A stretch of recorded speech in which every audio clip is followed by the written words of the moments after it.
पुण्यवर्धन नाम रखा है और धीरे धीरे वो बालक बड़ा हुआ है, शादी योग्य हुआ है। लेकिन आज 10 गुप्तचर बुलाए और कहने लगे कि सुनो ऐसा करो, हमारे पुत्र के योग्य कहीं से कन्या ढूंढो। और कन्या को जब ढूंढा गया है भैया, तो क्या हुआ है, कन्या को ढूंढने की बात आई है, उसी समय 10 गुप्तचर चलते हैं। लेकिन इधर विशाखा धीरे धीरे 16 वर्ष की अवस्था पूर्ण करती है। लेकिन हुआ क्या कि 16 का यौवन पार किया, राजा को चिंता भारी है। और 16 का यौवन पार किया, राजा को चिंता भारी है।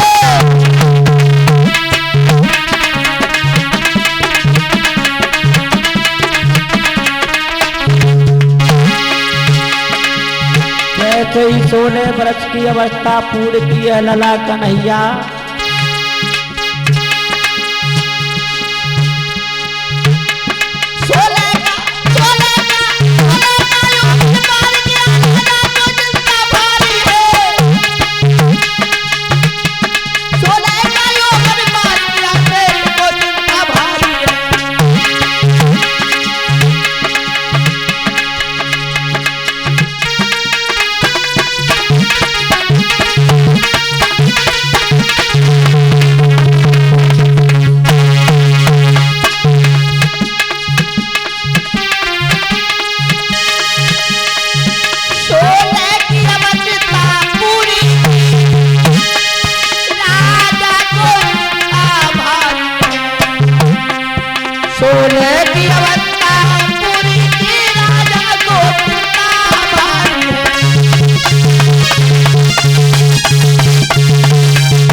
जवाब दिया 16 साल की अवस्था पूर्ण की, राजा बड़ा चिंतित है। वो सेठ जब चिंतित है, एक दिन विशाखा मैया जेठ बन के लिए सभी सखियों के साथ चलती है। लेकिन क्या हुआ, सब सखियों के साथ में आज विशाखा मैया चली है। कैसे,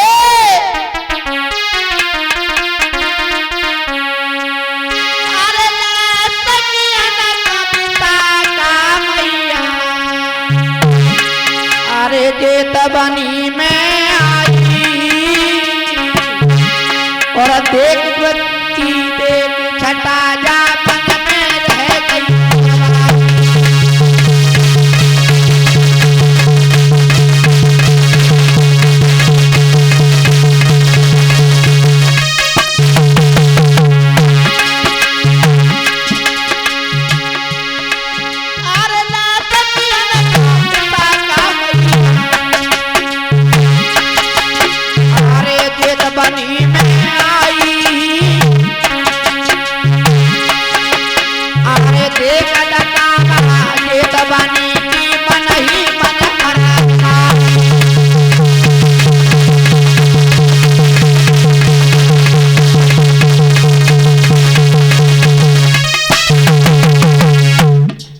ऐसा ही नहीं, जैसे ही विशाखा मैया जेठ बनी में आई, भगवान के दर्शन किए। दर्शन करने के बाद आज विशाखा तुरंत वापस लौटती है। विशाखा वापस लौटती है, लेकिन उसी समय आज मार्ग में जब आई है तो मार्ग में आते ही आज पानी और आंधी आ गई। हुआ क्या,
समय आज जब मार्ग में देखा तो सभी सखियां वहां से भाग पड़ती हैं, लेकिन विशाखा अपने कदमों को नहीं रोकी, धीरे धीरे कदम वैसे ही चलती रही और पानी बरसता रहा।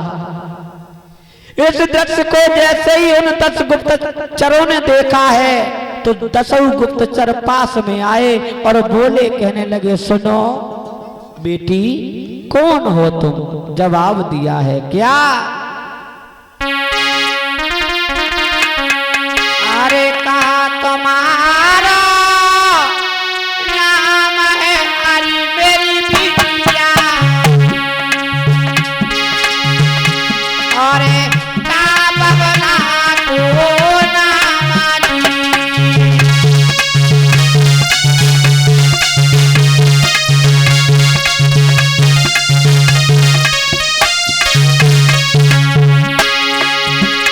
अरे का बबला को नाम मेरी बिटिया।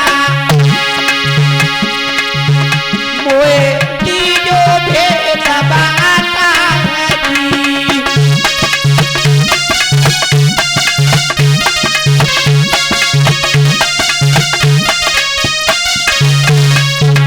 और विशाखा बोली, कहने लगी, क्या? अरे नाम विशाखा। अरे मेरे भैया, कोई अंगाम रहना दी।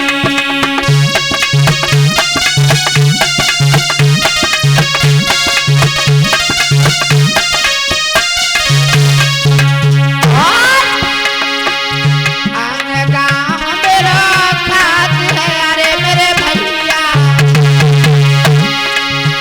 बबला दनंद कहना दी।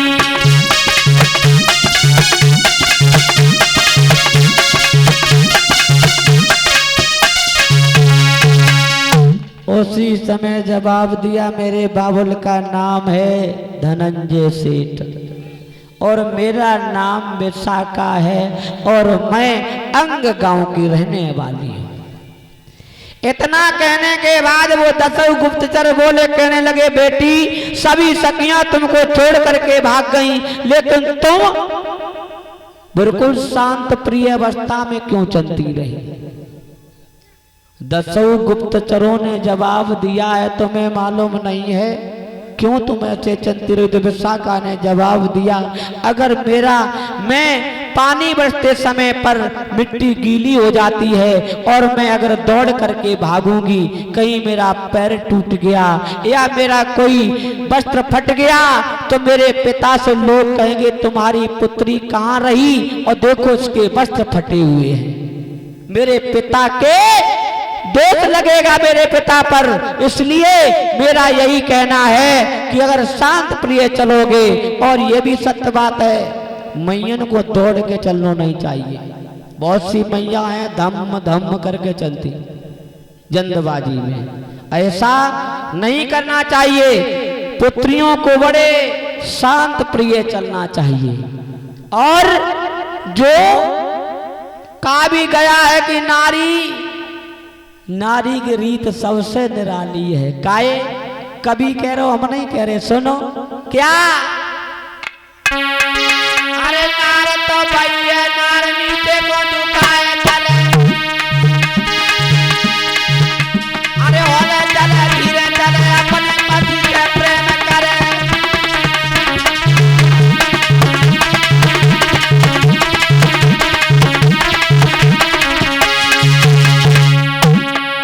मामा, नारी वही है जो धीरे धीरे चले। और सुनो, अरे नार तो भैया, नार नीचे को झुकाए चले, होले चले, धीरे चले, अपने पति से प्रेम करे।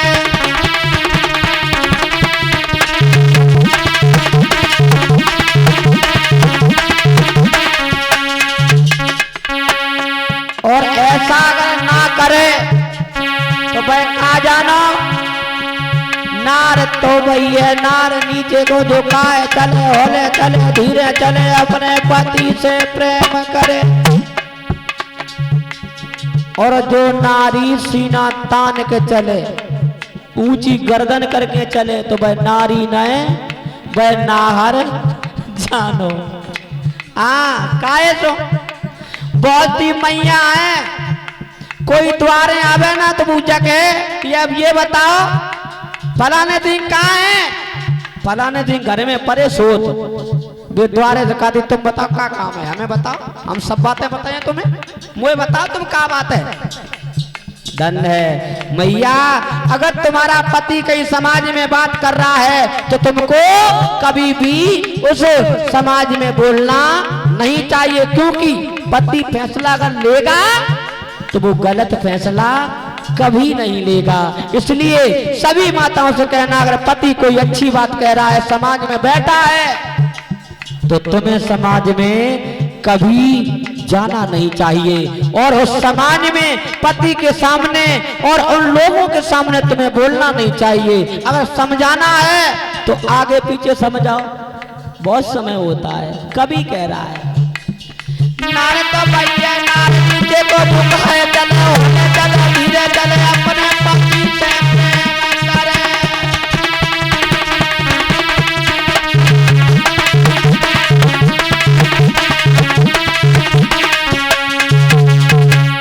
कहाँ तक है। मेरे गांव में एक घरो है, एक ही है गांव भरे। कुछ दिन पहले जो नियम हतो कि द्वारे जब कोई जावे, जा बता भैया फलाने सिंह कहाँ है, और फलाने सिंह घर में परे खटिया। के भी घर है ना है, बताओ क्या काम है, जा हालत आती। लेकिन धीरे